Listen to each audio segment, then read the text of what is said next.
Այս տարվա մարտի 5-ին Հայաստանի Հանրապետությունը միջազգային կապիտալի շուկայում հաջողությամբ տեղաբաշխել է $750 միլիոն ծավալով 10 տարի մարման ժամկետով Եվրապարտատոմսեր 7.1% եկամտաբերությամբ։ Սա Հայաստանի կողմից միջազգային կապիտալի շուկայում Եվրապարտատոմսերի 5-րդ թողարկումն է, որը վկայում է միջազգային կառույցների եւ ներդրողների կողմից մեր երկրի նկատմամբ ցուցաբերվող ամուր, խորքային եւ երկարաժամկետ վստահության մասին։ Հայաստանում արևային կայաններն այնքան շահավետ են դարձել, որ դրանց տարեցտարի աճող հզորություններն արդեն սպառնում են ատոմակայաններին։ 2024-ի արդյունքներով արևային էլեկտրաէներգիայի մասնաբաժինը Հայաստանում էլեկտրաէներգիայի ընդհանուր արտադրության մեջ առաջին անգամ գերազանցել է 10%-ը։ Հայաստանի համար կարևոր է սեփական էներգառեսուրսների առավելագույնս օգտագործումը, բայց պակաս էական չէ ատոմակայանի լիարժեք ծանրաբեռնումը, քանի որ ատոմային էներգիան ամենաէժաններից է։ Երևանի վարչական շրջաններից 2025 թվականի հունվար-փետրվար ամիսների համար պլանավորած 10 միլիարդ 431 միլիոն դրամ սեփական եկամուտներից փաստացի հավաքը գրվել է 11 միլիարդ 441 միլիոն 621 հազար դրամը, կատարողականը 101%։ Նախորդ տարվա նույն ժամանակահատվածի համեմատ վարչական շրջանների սեփական եկամուտների աճը կազմել է ավելի քան 2.3 միլիարդ դրամ։ Հունվար-փետրվար ամիսներին եւ մինչեւ մարտի կեսը վաճառվել է 17 միլիոն 743 հազար 372 տրանսպորտի ուղևորատոմս, իսկ հասույթը կազմել է 2 միլիարդ 538 միլիոն 946 հազար դրամ։ Մարտի 3-ից 16-ը տոմսային համակարգում արձանագրվել է 4 միլիոն 640 հազար 181 վավերացում։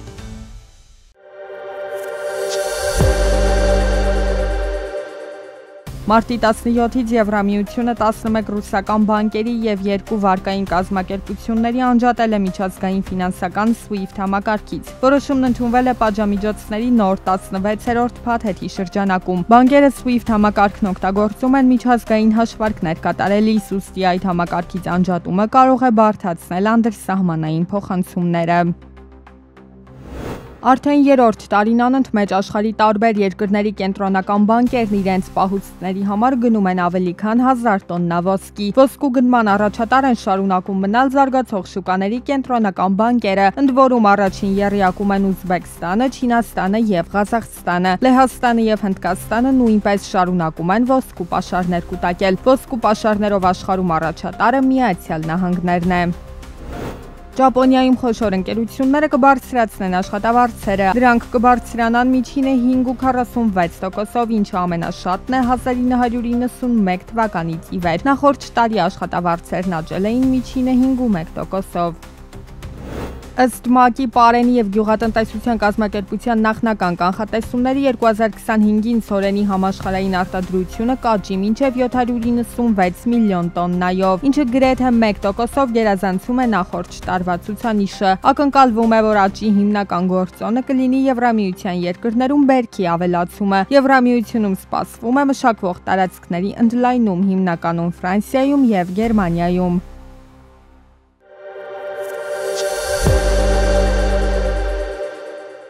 Հանրապետությունում ընտանիքի անապահովության գնահատման նոր համակարգ է ներդրվում, այն առաջինը գործարկվելու է Սյունիքի եւ Կոտայքի մարզերում։ Փոխվել է ոչ միայն գործընթացը, այլև բանաձևը։ Գործընթացն արդեն սկսված է, Կապանում դիմումատու կա։ Ամենաառաջին բանը, որ կզգա ընտանիքը, դիմող ընտանիքը նախ եւ առաջ այս process-ում կզգա, որ այլևս ստիպված չէ բազմաթիվ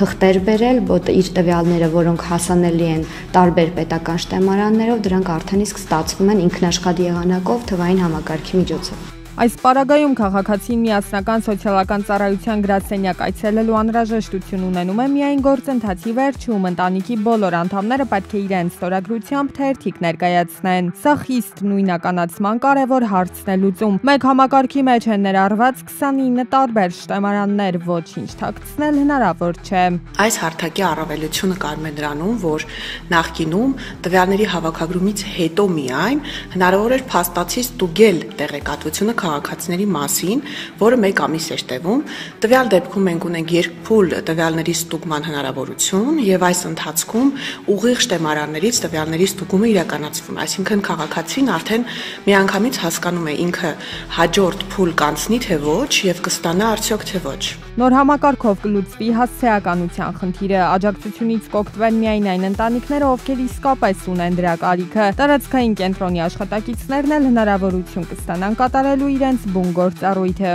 Հիմա մեր սոցաշխատողները կլինեն ազատ, ամբողջությամբ, ամբողջ օրը եւ աշխատաժամանակը նվիրել կյանքի դժվարին իրավիճակում հայտնված մեր հայրենակիցներին, մեր քաղաքացիներին դեպք վարել եւ դեպքի վարման շրջանակում մատուցել նրանց ծառայություններ, այդ թվում նպաստը, որպես ծառայության տեսակ։ Համակարգը պիլոտային է, հնարավոր են հարցեր ու որոշակի խնդիրներ, բայց ծրագրի պատասխանատուները նշում են, համակարգի փոփոխությունը բխում է առաջին հերթին հենց քաղաքացիների շահերից։ Մյուս մարզերում եւս համակարգի ներդրումը չի ուշանա։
Ինքնաթիռային պարկի թարմացմամբ եւ նոր օդանավերի ձեռքբերմամբ պայմանավորված հայկական ավիաուղիներ ընկերությունը ապրիլի 7-ից ժամանակավորապես դադարեցնելու է թռիչքները։ Բոլոր այն ուղևորները, ովքեր ունեն ամրագրված կամ ձեռքբերված տոմսեր ապրիլի 6-ից հետո կարող են դիմել այն կազմակերպությանը, որի միջոցով գնել են տոմսը, գումարի ամբողջական հետվերադարձ կատարելու համար։ Եթե ավիատոմսը ձեռք եք բերել հայկական ավիաուղիների կայքից, կարող եք ձեր հայտը ուղարկել help@armenianairlines.am էլեկտրոնային փոստի հասցեին, գցելով տոմսը եւ թողնելով հետադարձ կապի հեռախոսահամար։